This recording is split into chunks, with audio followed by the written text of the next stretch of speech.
Hey, good morning, everybody. It's Hammer. Today is Wednesday, August 13th, 2025. I, of course, am here to talk about your daily mortgage rate update, what's going on with rates and pricing. Of course, my name is Hammer, here with your Rate Sensei show. Today, we're going to talk about Scotty Bessent. He's heaven sent, calling for a 50 basis point September Fed rate cut.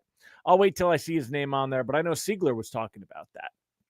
Now Scotty Bessent is talking about that. So we're also going to talk about tomorrow's wholesale inflation and where rates may end the week. So remember, you can join me live each and every weekday morning, 9:30 a.m. Eastern time. We broadcast live on Facebook and on YouTube. If you do miss us live, you can always go back and watch anytime, watching it on a replay. If you do watch on the replay, don't forget, give me a hashtag replay in the comments. Let me know that you were here. If you're on Facebook, don't forget to smash that like button. If you're on YouTube, go ahead and click that thumbs up. Make sure you subscribe.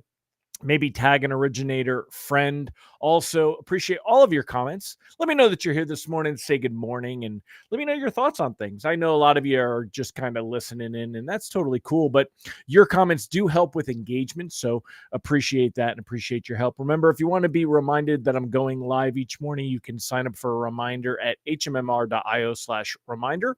You can also use this cool QR code. It'll take you right there. If you're on your phone right now, take a screenshot.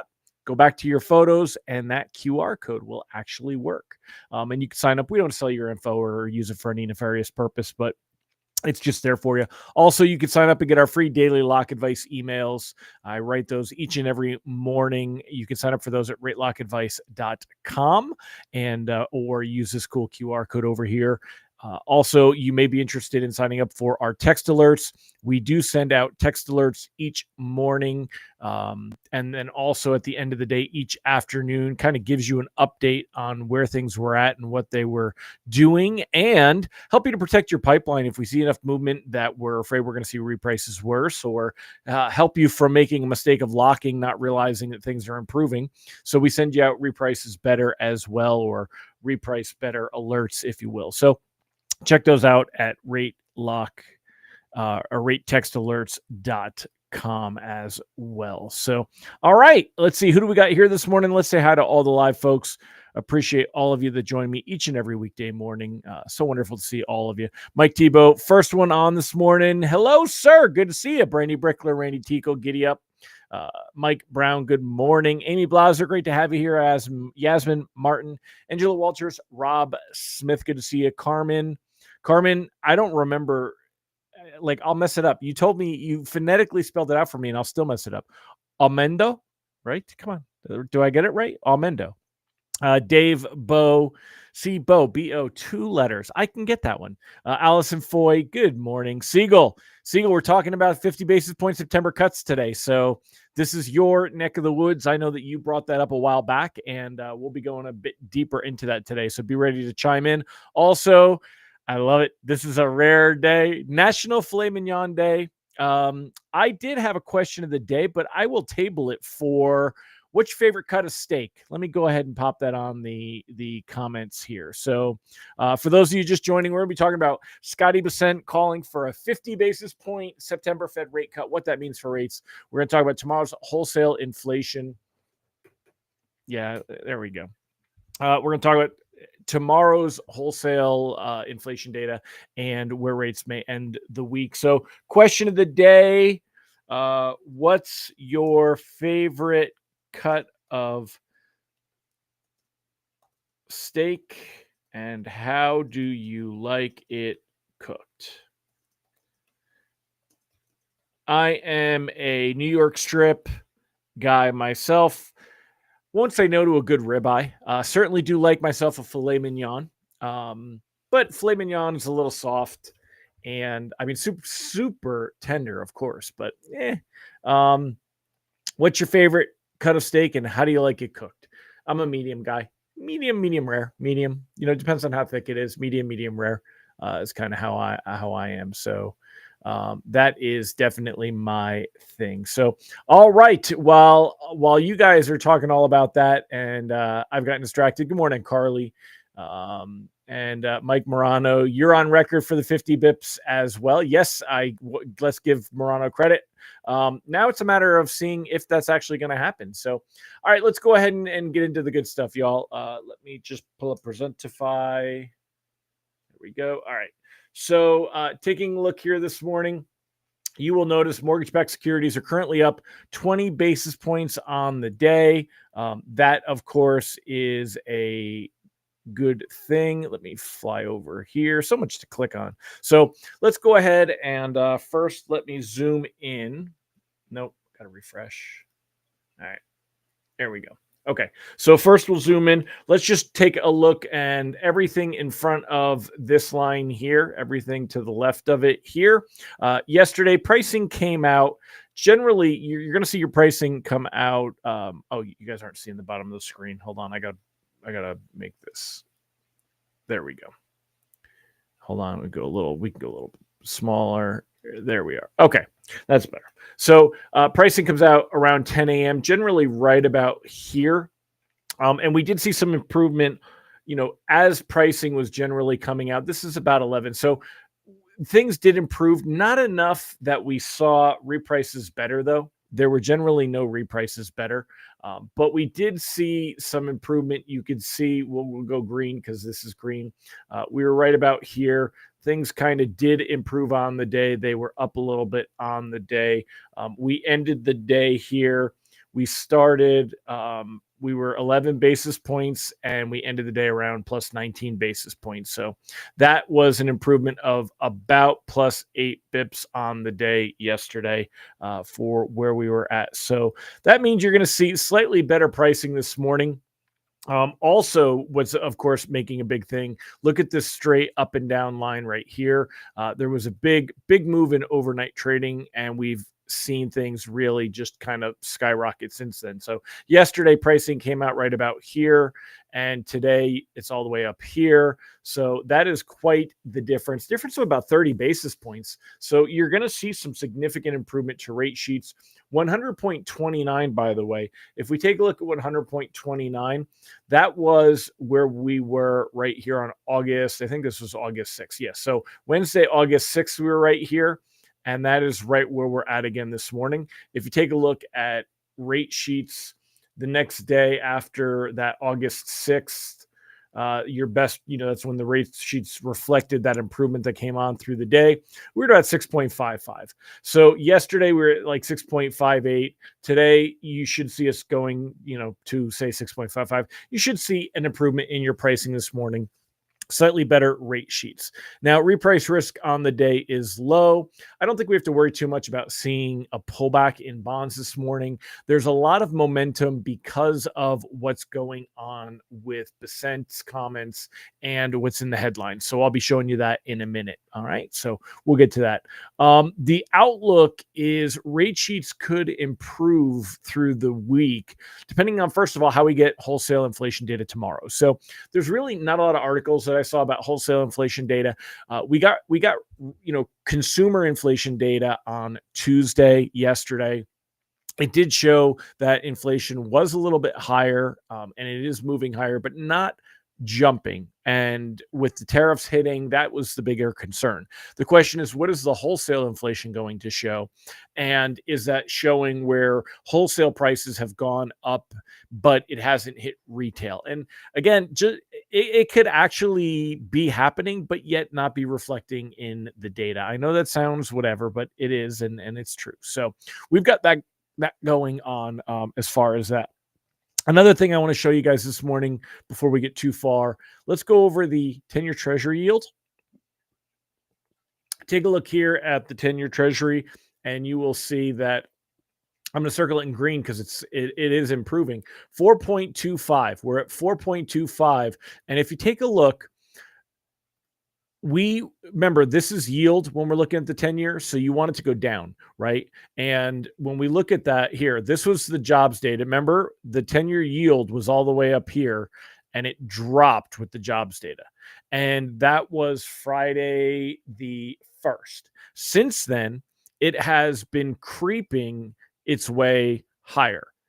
And we kind of were capping here, but then yesterday we were still up here. So it has been moving higher, and it's in red because that is not really good for rates and pricing. Now, the reason that we haven't seen mortgage bonds losing as much ground, that has to do with the margins between the 10-year and mortgage bonds, and that's been improving. So that's kind of helped us a little bit, right? But look this morning, you will see right here, this candlestick, this is today, and that kind of erases our frowny face here. It really pulls things up. You're seeing a big dip down. So let me get rid of all this stuff that's on the screen, and you can see now, if we continue to see this move like this, and it moves lower, right? Like this, that's going to help mortgage pricing and help things improve. So keep an eye on that as well. All right, let me change the screen. Make sure you answered the question of the day. Question of the day, since today, according to my man, Ron Siegel, Ron says today is National Filet Mignon Day. And with a good old dad joke of how this is a rare day. Let us know, what is your favorite cut of steak? If you don't eat steak, there's something wrong with you. That's okay. I love you anyway. Let me know, what is your favorite cut of steak, and how do you like it cooked? That's our question of the day. We'll come back and answer those at the end. Also, I wanted to start throwing these in the middle a little bit. Let's go ahead and remember, if you are looking to get more business, as you should be, we've got a couple ways to help you to grow. So my company is Hammer Solutions. I have a bunch of different products. The one that we've been really pushing hard for the last few years has been Originator Success. However, one of our newest products is Grab and Go Social. We saw a need to help you to get out there and build a stronger presence on social media. We've created a product where it gives you daily content that you can either grab and go, or you can edit it and tweak it, as well as coaching and community to help you to build your social presence. If you're going to get business, you need to be getting business online. Check out Grab and Go Social. Go to grabandgosocial.com, grabandgosocial.com. So, all right. See, I'm getting more podcasty-ish with this. I'm going to keep messing with this. We're going to improve this format. So let's go over some of these headlines here and what's going on. So first things first, there is a lot of talk about bets on an outsized Fed cut gain steam as CPI data backs the doves. So if we unpack what this headline means, doves are accommodative, rate cutting Fed members, right? And again, the CPI data, it did show inflation increasing. One of the things we talked about yesterday was, if you look at the annualized rate, you take the last 3 months average, you annualize it over a year, it's at 2.8%. If you took the last 6 months and annualized it over the year, it was lower at 2.4%. Inflation is ticking higher again. However, markets and pundits seem to be okay with that idea because it's not ticking higher than expected with all these tariffs. So that's gaining steam. Now, if we take a look, I have been, y'all that watch me every day will remember, I said we're not going to see things improve unless we see something happen with this column. Now, you can't get any smaller than 0.1, right? You can't get any smaller than 0.1%. This is like, it's a seed planted. The only way we're going to see rate sheets improve is if we see continued momentum that builds and we see this column start to grow and get bigger. All right. We need to see this column grow and get bigger. I need like I used to have a tablet that I could draw, and it was so much easier. I'm using the mouse. It's not easy, right? So if we see that happen, what would happen is that this one would actually go down. So right now, 99.9% expectation that we're going to see a Fed rate cut in September. Markets are all in on the idea. If the Fed did not cut rates in September, that would shake things up. We would see mortgage rates jump on that. That would be bad. However, basically, and remember, this is the anniversary of the last Fed rate cut round back in September of 24, and that was a 50 basis point rate cut. So if we see this start to kind of wash down here and get lower, but we see this column grow, that's going to kind of increase the idea that we could see better mortgage rates. Not tremendously lower. You're not going to see rates really dip down, but you will see pricing improve. And if we were looking at, say, here, we're looking like right now, we're probably, like we said, probably at like 6.5-ish. You could see rate sheets get down to 6.75. I'm not sorry, 6.375. Maybe even 6.25 if we see a big move down. Ron Siegel, thank you, sir, for all of your kind words, my friend. I appreciate you. So this is kind of what's going on. A U.S. inflation report bolstering the case for traders, betting the Federal Reserve will soon cut interest rates, with some seeing an increased possibility of an outsized reduction. Mike Morano, Ron Siegel, two guys talking about how they thought that the Fed would cut by 50 basis points in September. I don't think that's on the table. I still don't think that's on the table. But if markets start to price it in, we'll see mortgage rates kind of improve in the before that happens. Remember, the Fed meeting is September 17th. So where does that put us? Let's make sure we've got the lock advice up there so that let me go ahead and captions. Here we go. So putting the lock advice on there, you want to cautiously float. We want to see if the momentum grows for a 50 basis point September Fed rate cut. If the idea of the cut comes, it's going to help mortgage rates now. Remember, the Fed cutting rates does not help mortgage rates, but expectations of Fed rate cuts do. It's the speculation that we're living on. So a lot of that coming from Bessent urging Fed. I love these headlines. Urges Fed to lower rates by 150 basis points or more. Now, I've already said many times, Bill Pulte, I think, is an imbecile. I don't have any respect for Bill Pulte. But Scott Bessent, Treasury Secretary Scott Bessent, I definitely have appreciated how he's done his job. I think he's a bright guy. And this holds, I'm not the only one that holds that opinion, as you can tell from the reaction that we see in the markets, right? Also, his position is helping him. Now, he can't really control the Fed, but he can, in fact, they used to not even really kind of interact, but this is the way things go now. So he said, I think we could go into a series of rate cuts here, starting with a 50 basis point rate cut in September. If you look at any model, it suggests we should probably be 150 or 175 basis points lower. All right. Now, I don't know that I agree with that. Let me know what you guys think in the comments. There's no wrong answer. Where do you think the Fed funds rate should be? Right now, it's at 4.25, 4.25 to 4.5. It's a range. I think it could be lower, but I don't think that it needs to be lower because I don't think that the Fed funds rate is going to help the things that are broken in the economy. What I think are broken in the economy are the cost of goods and wages. I think that's the problem. And I don't think the Fed cutting rates is really going to help that. When you look at credit card rates that are in the 20% range, I don't think that a half a point, improvement to a credit card rate is going to make a difference. Car loan rates, I think it has a little bit more of an effect for sure. I think if where are car loan rates right now? Probably in the sixes. I just co-signed for my son's fiance's sister to get a car, and I think it was at like 6.25, somewhere in the low sixes there. And if that went down, that would help with payment for sure. HELOC rates would go down. That would help. So I do think it's going to make a small difference in some areas, but not enough of a difference. To me, I don't think that that's really a thing. Generally, you're seeing the change in the Fed funds rate and the way it trickles through the economy. It's more of the business side. And if employers are paying more, if there's a stronger job market that drives up wages, people are making more, they're spending more. And that's kind of how I see it work. Whether that's how it works or not, that's how I see it work, right? Randy says, whose ear does Bessent hold? Well, remember, yesterday I coined the term of the Trump Fed virus, and I'm going to throw that up on the screen. The Trump Fed virus.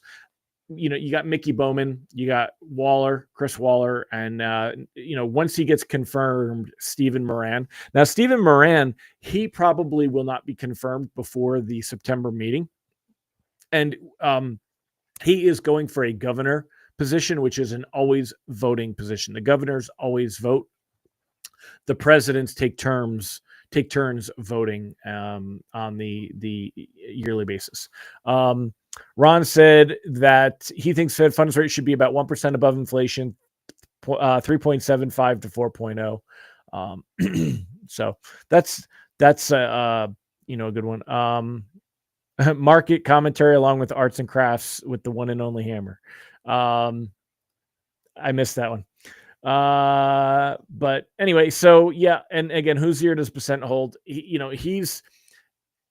I think they're really trying to pressure Powell and some of the other members to just kind of make these changes and these updates, and it's just a consistent barrage on them. And eventually, even if they don't just give in and flip a switch, it is going to. It has an effect. It has them second guessing. Next week, we've got the Jackson Hole Symposium. We talked about that being out there. And, Jay Powell and Jay Hole. Markets are going to be looking to hear from Powell and Jackson Hole next week. And I think that's why the timing of this is kind of there, because if the Fed was going to put that 50 basis point September rate cut, as Ron pointed out yesterday, Jackson Hole is the place where Powell can kind of throw that out there and get that to the markets, and the markets will react. They're looking for that there. So we may see a big shift in this expectation of, do we see a 0.5 point cut in September? And we'll see that happen at that meeting and as that comes there. Let's see. Mark says the federal government has $9.2 trillion in debt they need to refinance by the end of the year. This has nothing to do with the consumer. Yeah, that's what Bessent is trying to do. I don't think that Fed members really care about that, though.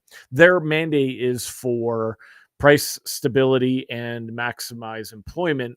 It could be argued that if the Fed has the ability to drive our borrowing costs down, should they? But it's not part of their mandate. But of course, yes, Scott Bessent. Bessent also said that they would do a lot more with short-term bonds until they can get rates lower and lock in lower rates for a longer period of time.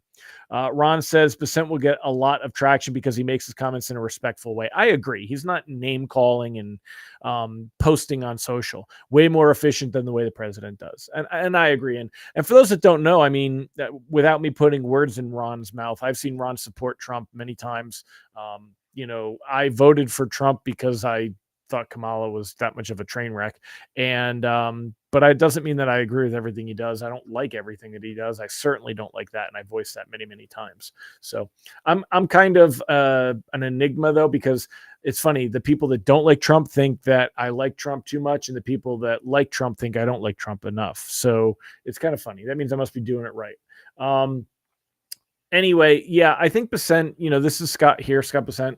I think that, if he keeps a foot on the accelerator, I think that he could gain some ground and we could see things improve. So with all of that said, I'll throw the lock advice up there one more time, and then we will wrap it up and take a look at the thing. So if you haven't answered yet, we're going to go and check out your questions of the day. What was your favorite cut of steak and how do you like it cooked? And the lock advice I will leave along the bottom, and we'll leave that there. And let's go ahead and let's scroll up and take a look at some of your answers on what you guys had for your favorite cut of steak and how you liked it cooked. Megan Bissell, she's a ribeye gal, medium rare. Again, Megan, you and I can break bread. I'm there with you. Mike Brown, bone in pork chop. Are you talking like you don't like beef at all? Or do you prefer pork?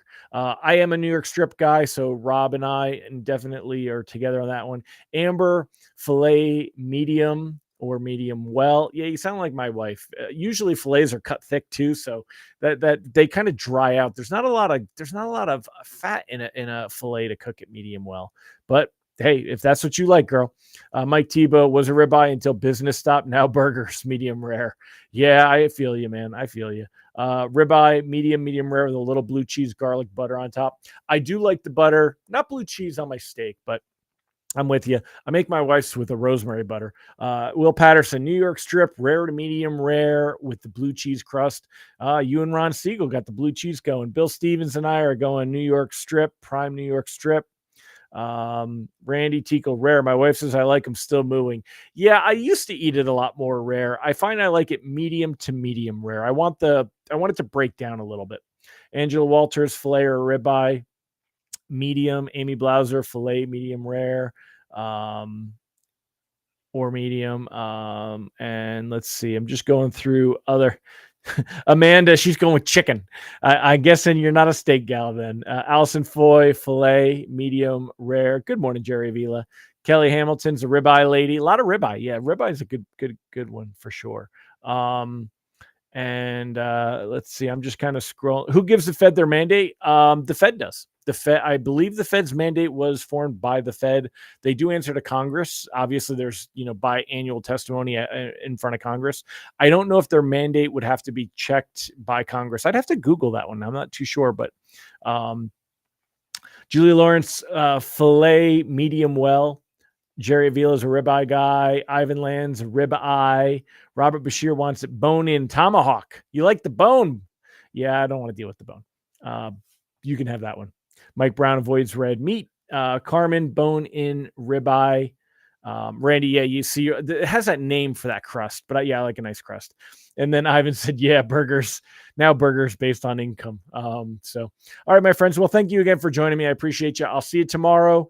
And boy, these are running a little long. I might have to cut these down a little bit. So, but there's 46 of you on. So I don't know. Must be entertaining. Why do you guys come and watch every day? Let me know in the comments. This is partly a little ego stroke, but partly I'm just curious. I want to improve. Is it the information? Is it the experience? You guys have already told me you like it when we run long. So I mean, I don't know. I watch other people on YouTube the same way, so I guess I get it. But I'd love to know why you guys come to watch each day. So, and you can even message me privately if you don't want to put it on there publicly.